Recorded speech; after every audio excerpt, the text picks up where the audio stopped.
his despondent younger siblings, not the Reverend, who'd sought in vain to assure him that Joseph Scott would receive his forgiveness and comfort in heaven.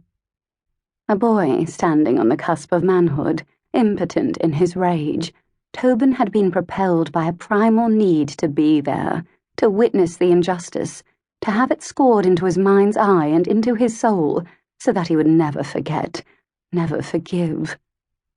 But until this moment, he thought he'd been irrevocably numb to it.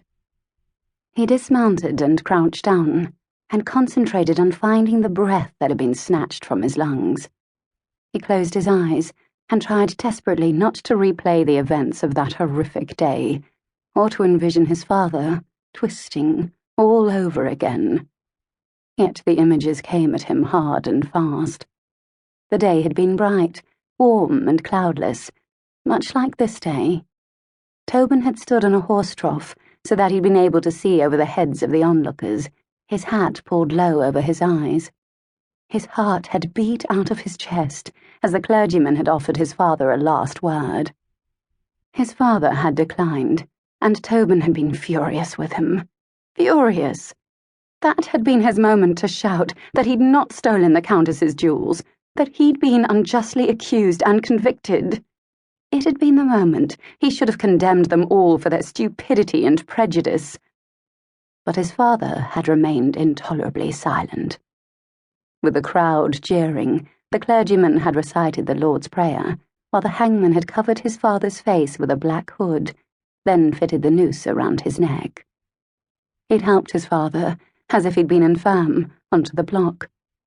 And then he'd kicked the block out from under his feet, at the same moment that two men had hauled his father up by his neck.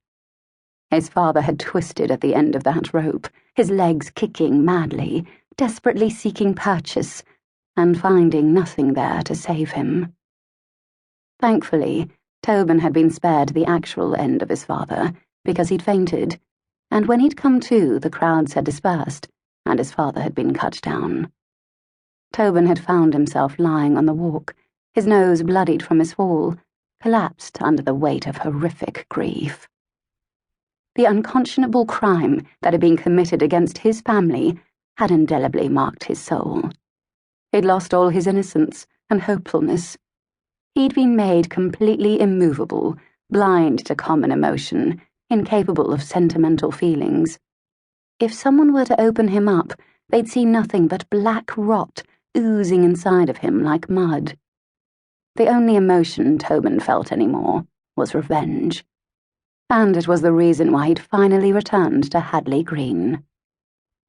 Tobin mounted his horse and turned onto an old, rutted road that, if memory served, skirted the village and avoided the green.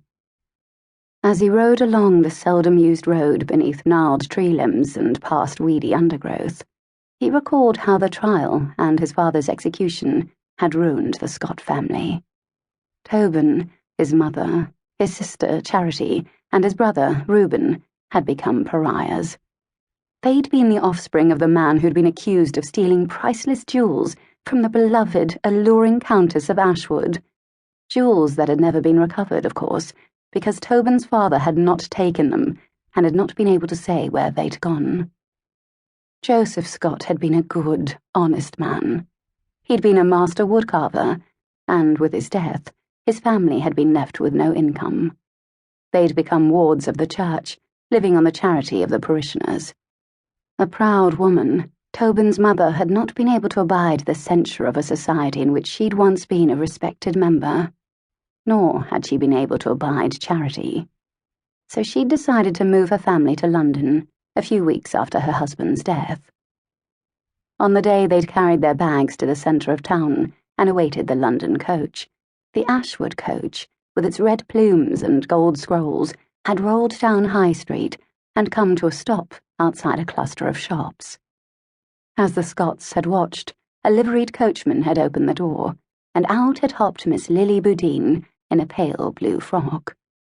Her black shoes had been polished to a sheen, and her hair had been held up with the sort of velvet ribbons that Charity had coveted through the window of Mrs. Langley's dress shop.